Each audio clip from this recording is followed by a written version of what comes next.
David Gogoi নমস্কাৰ। হয় নমস্কাৰ। মই হাফিজুৰ ৰহমানে ক'লো অসম লাইভৰ পৰা। হয় হয় কওক।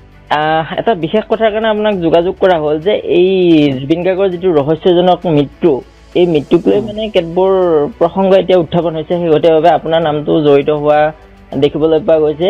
যিটো ইয়ট পাৰ্টি হৈছিলে, সেই ইয়ট পাৰ্টিত তাত মানে কেইজন মানে ডেভিডৰ মোবাইল এনেধৰণৰ চিঞৰি আছিলে।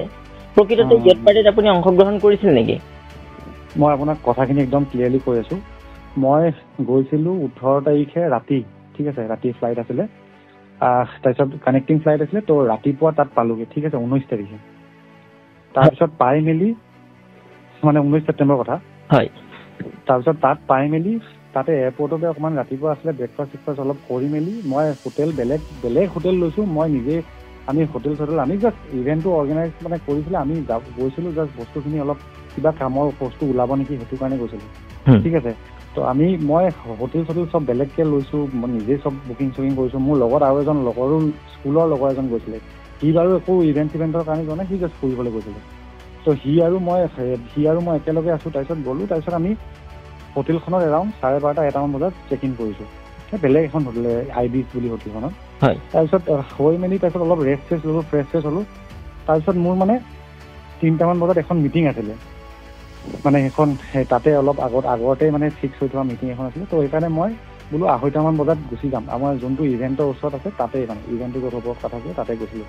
তাৰপৰা সেই ইভেণ্টৰ ওচৰত গ'লোঁ, তাৰপিছত ইভেণ্টৰ তাত গ'লোঁ, তাৰপিছত গৈ পেলাই তাতে আছোঁ, নৰ্মেলি আছোঁ। তাৰপিছত ইতিমধ্যে মোৰ লগৰজন যোৱা নাছিলে মোৰ লগত, তাৰপিছত সিও অলপ দেৰি পিছত ক'লে মোক কেব এখন বুক কৰি দিয়ে। তাৰপিছত মই তাক বুক কৰি দিলোঁ। তাৰপিছত সি অলপ দেৰি পিছত আহিলে, মানে এইটো মই ছিংগাপুৰৰ টাইমৰ কথা কৈ আছোঁ দেই, মানে 1টা বজাত 3টা বজাত ছিংগাপুৰ টাইম। তাৰপিছত আমি আছোঁ, তাতে আছোঁ, আমি বস্তুখিনি কৰি আছোঁ, ইভেণ্টৰ য'ত হ'ব লাগে তাতে আছিলোঁ বস্তুখিনি। তাৰপিছত অলপ দেৰি পিছত অসমৰ পৰাই মোৰ আৰু এজন লগৰে ফোন কৰিলে, বোলে ঐ ঘটনাটো শুনিলি নে? বোলো কি হ'ল? জুবিন দা বোলে ছিংগাপুৰত আছিলে, এনেকৈ আছিলে। মই বোলো একো নাজানো, গম নাপাওঁ ন, এই নিউজ চা বোলে। তাৰপিছত নিউজটো চালোঁ, তাৰপিছত হয় দেখোন, এনেকৈ কিবা কিবি হৈছে, চিৰিয়াছ হৈছে তেনেকৈ বুলি ক'লে। তাৰপিছত নিউজটো চাই আছোঁ। তাৰপিছত খুব বেছি চাগে আৰু আধা ঘণ্টাৰ ভিতৰতে তেওঁ মানে ঢুকাল বুলি কথাষাৰ ওলাই গ'ল। তাৰপিছত মানে ইমানেই বেয়া লাগিছে, মানে বিশেষকৈ বস্তুটো কিয় বেয়া লাগিছে আপোনাৰ, মানে কেনেকৈ হৈ গ'ল, কি হৈ গ'ল, তাৰ বেলেগ এখন দেশত হৈ গ'ল, কি হৈ গ'ল, ইমানেই বেয়া লাগিছে। তাৰপিছত আমি অসমৰ আৰু 2-3জনমান মানুহ আছিলে। তাৰপিছত তেওঁলোকেও ক'লে, আমি খবৰ কৰিছোঁ ক'ত আছে এতিয়া, ক'ত আছে। তাৰপৰা কোনোবাই ক'লে কি বডিটো হস্পিটেল এখনলৈ আনিলে, কোনোবা এখন হস্পিটেলত। তাৰপিছত আমি লগালগ ক'লোঁ ব'লক হস্পিটেল এখনলৈ যাওঁ, ব'লক, একদম নোৱাৰিছোঁ আৰু মানে হেৰি ক'ব। তাৰপিছত তাতে 1-1.5 ঘণ্টামান থাকিলোঁ চাগে দেই, 6:30 মানলৈকে থাকিলোঁ। তাৰপিছত আকৌ ঘূৰি আহিলোঁ, যোনখন হোটেলত আছিলোঁ সেইখনলৈ ঘূৰি আহিলোঁ। আপুনি ছিংগাপুৰলৈ যোৱাৰ উদ্দেশ্যটো নৰ্থ ইষ্ট ফেষ্টিভেল নাছিল জানো? নৰ্থ ইষ্ট ফেষ্টিভেল আছিলে, মানে মই আৰু 1-2খন মানে মিটিং মই তাতে আৰু তাৰে মানুহৰ লগত মই ফিক্স কৰি থৈছিলোঁ।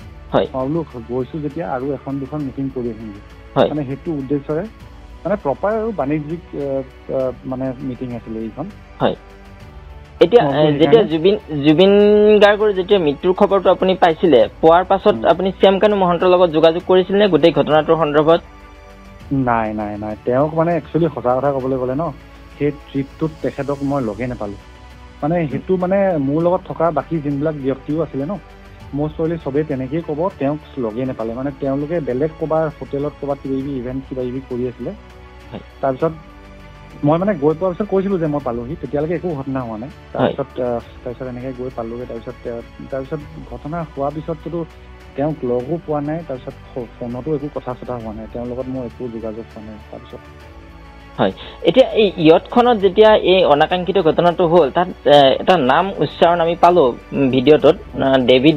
এতিয়া সকলোৱে সন্দেহ কৰিছে সেই ডেভিড গগৈ আপুনিয়ে আছিল নেকি, এনেধৰণৰ মনত এটা প্ৰশ্ন উদয় হৈছে ৰাইজৰ। এই ঘটনাটোৰ সন্দৰ্ভত আপুনি কিবা ক'বনে? ধৰা আপুনি আছিল নে নাছিল? কম মানে এতিয়া মই আপোনাক ক্লিয়াৰলি টাইম লাইনখিনি কৈ দিলোঁ নহয়, 19 টাইম লাইনখিনি মই ক'ত আছিলোঁ, কি কৰি আছিলোঁ, একদম ক্লিয়াৰলি কৈ দিলোঁ নহয়। তো সেইখিনি মতেতো আপুনি গম পাইছে মই সেইখনত থকাটো ইম্পচিবল।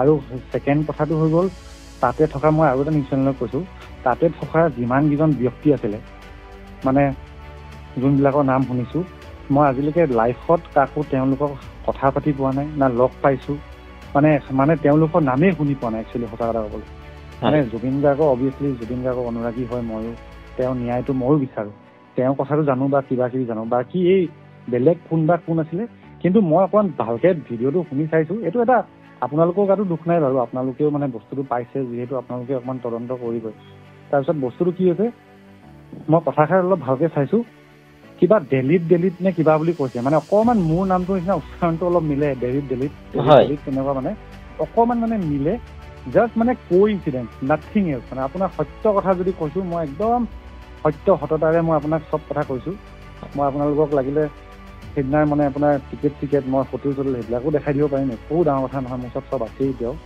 তো আপোনাক সত্যতাৰে কৈছোঁ জাষ্ট এটা কোইনচিডেন্স যে সেই নামটো চাগে কিবা এটা মানে অকণমান উচ্চাৰণটো মোৰ নামটোৰ লগত নিমিলে বাকী একো নাই মানে মই সত্যতাৰ কথা কৈছোঁ আৰু বাকী বিশেষ এতিয়ালৈকে চব SITয়ে মানুহ মাতিয়ে আছে ধৰি লওক আজিও মাতিছে চাগে বা যোৱাকালিও মাতিছে তো আমাকো মাতিব পাৰে মানে মই নিশ্চয় কৈছোঁ যে মাতিলে মই যামেই যাম আৰু মই সত্যতাৰে গোটেইখিনি কথা কৈ থৈ আহিমগৈ আৰু মই গোটেইখিনি যি দিবলৈ আছিলে আৰু যোনখিনি মানুহক এতিয়া মাতিছে 100 ওপৰৰ মানুহ মাতিলে চাগে তো চবেইতো গম পাইছে চবকে কি কাৰণত মাতিছে কি কৰিছে চবেই নিজৰ ভাষ্যবিলাক দি গৈছে চ' এনেকৈ বস্তুখিনি তেওঁলোকে বনাই আছে ধৰি লওক হয় এতিয়া মানে কথাটো হৈছে ইয়ত পাৰ্টিত থকাই হওক বা তাত নৰ্থ ইষ্ট ফেষ্টিভেললৈ যোৱা বহুত লোকক CIDয়ে তলব কৰিছে বা SITয়ে তলব কৰি তেওঁলোকৰ ভাষ্য সংগ্ৰহ কৰিছে এতিয়ালৈ আপোনাক SITৰ ফালৰ পৰা কিবা যোগাযোগ কৰিছে নেকি যে আপুনিও গৈছিলে সেই বিজনেছ মিটলৈ সেই সন্দৰ্ভত কিবা আপোনাক মাতিছে নেকি বা তলব কৰিছে নেকি এতিয়ালৈ নহয় মই যেনেকৈ ক'লোঁ এতিয়ালৈকে মাতা নাই কিন্তু বস্তুখিনি চলিয়ে আছে ন প্ৰচেছটো চলিয়ে আছে ধৰি লওক হয় আৰু যেনেকৈ ক'লোঁ কালিও পৰহিও আজিও চাগে মাতিছে কাৰোবাক তো সেইটো যদি মাতে নিশ্চয় মই যাম মানে আপুনি তদন্তত সহযোগ কৰিব একদম 150% 200% এনি ডে যেতিয়াই মাতিব এনি ডে মই বস্তুখিনি কৈ থৈ আহিমগৈ মই মোৰ ভাষ্যখিনি কৈ থৈ আহিমগৈ মই যি মানে সেইদিনা জাষ্ট মানে কোইনচিডেন্স হৈ গ'ল যে মই সেইখন চিটিত আছিলোঁ সেইটো সময়ত আৰু সেই কিবা ইহঁতত কিবা অকণমান নামটো মোৰটো নিচিনা অলপ উচ্চাৰণটো অলপ মিলিছে বেলেগ একো নহয় জাষ্ট কোইনচিডেন্স একদম ক্লিয়াৰলি কোইনচিডেন্স আপুনি সেইটোৱে মানে মোৰ একদম সত্যতা আৰু যদি মাতে মই যেতিয়া আপোনাক এতিয়াও কৈছোঁ প্ৰথমতেও কৈছোঁ সত্য কথা কৈছোঁ আপুনি যেতিয়াই মাতে যিয়ে মাতে মই একদম নিশ্চয় যাম আৰু মই একদম কথাখিনি ভালকৈ কৈ থৈ আহিমগৈ হয় ধন্যবাদ ডেভিড ডাঙৰীয়া